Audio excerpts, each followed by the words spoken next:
Тэгээ монголчууд бид гадаад их явдаг болжээ. Тэгээ гадна дотны явж байхад кириллээр бичиж байхад танайх чинь тусгаар тогтносон орн бидтэй орсоор бичдэг юм уу гэж хэлдэг.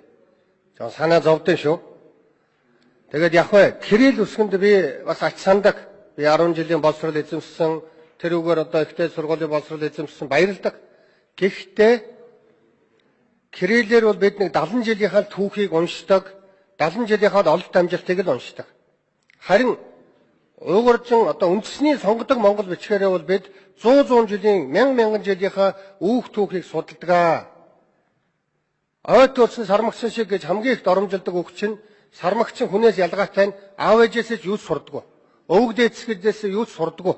Тэр утгаараа монголчууд бид одоо яг энэ өвөг дээдсээр нэг ойд төрсөн сармагчин шиг байхгүй баяа гэвэл нэг өвөг дээдсийнхаа энэ сургаалуудыг нэг уншдаг баяа. Энэ болгоныг кириллээр орчуулна гэдэг энэ нэг хэдэн хаягийг өөрчилснөөс илүү их зардалтай шүү. Боломжгүй ч зүйл. Хоёрдугаарт миний хэлхийг хүсэж байгаа зүйл гэвэл бид монгол сэтгэлгээгээ алдаж эхэлж байгаа. Одоо сая Сингапурын жишээг яриад ах шиг байна.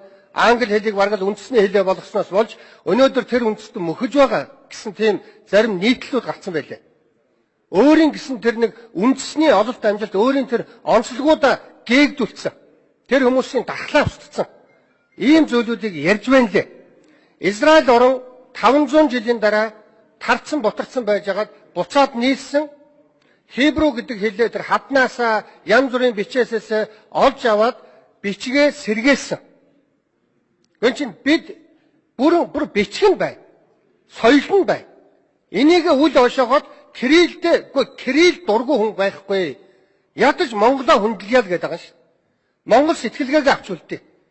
Хүүхдүүд одоо дөнгөж одоо усаг заалгаад амалгаа хийхдээ оюун түлхүүр гэдэг тэр гайхамшигтай монгол ухаанаараа монгол тэр ёс заншлаараа бид одоо хөлд ордог баймаар бичгээ үсэг тайлагддаг баймаар ийм сайхан боломжийг бий болгох гэж зохицуулж байгаа. Тэгээд ямар нэгэн дарамт шахалт биш ээ.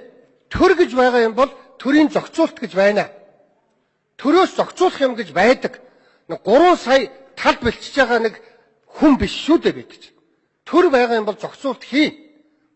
Энэ дээр ерөөсөө л хэдүүлээ нэг нийлж агаад тэр төрөөс зохицуулахдаа миний хамт олон хэрвээ боломж байвал тэр 2025 оноос гээд 24 хоёрт заасан байгаа. Гэхдээ 10 жил өнөөдөр үндсэндээ бид энэ өнөөдөр бэлдсэн монгол хэлний багш нараа хаашаа хийх гээд байгаа юм. Өөр мэрэгжил сурах гээд байгаа юм. Арай гэж нэг болсон болоогүй ингэж арга хэмжээ авчаагаад одоо энэ 10 жил одоо энэ 10 жил хүлээн гэх юм бол энэ монгол хэлний багш нар чинь тэгвэл 10 жилийн дараа байхгүй болно. Өөр мэрэгжилтэй болно. Баяга онсон хариугүй онох гэж байсан хоёр 100% ялгаатай. Хариугүй онох гэж байсан гэдэг бол буудаагүйтэй ялгаагүй. Тэгэхээр монгол бичигт орсон хариугүй орох гээд яваад байна гэдэг хоёр бол угтаа маш том ялгаатай. Ингэхлээр гоо кирилл бичиг рүү орохдоо ч гэсэн бид кампаничилж орж ирсэн шүү дээ. Улс орон даяараа бид өөрсдөө бүх хүчээрээ дайрч орж ирсэн шүү дээ. Тэрэн шиг одоо улс орон даяараа үндэснийхээ монгол бичгийн төлөө зүтгийлд Ванчин балан инженеашгүй хөх судраа бичгтээ амьдралаа зориулсан. Хамгийн сүүлд нэг өрөвдмөр бас нас орсон шүү дээ. Энэ чинь монголчууд мань монголоо гэхгүй ой төрсөн сармагчин шиг байхгүй тул миний номыг уншаарай гэж бодож тэр хүн үлдээс. Яг тэрийг уншиж байгаа хүн байна уу? Гэхдээ тэр хүний амь насыг ядаж бодъё.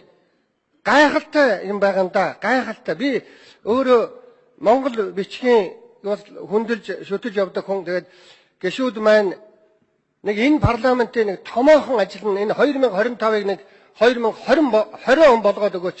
5 жилийн дотор монгол хүний оюун ухаанд итгээч.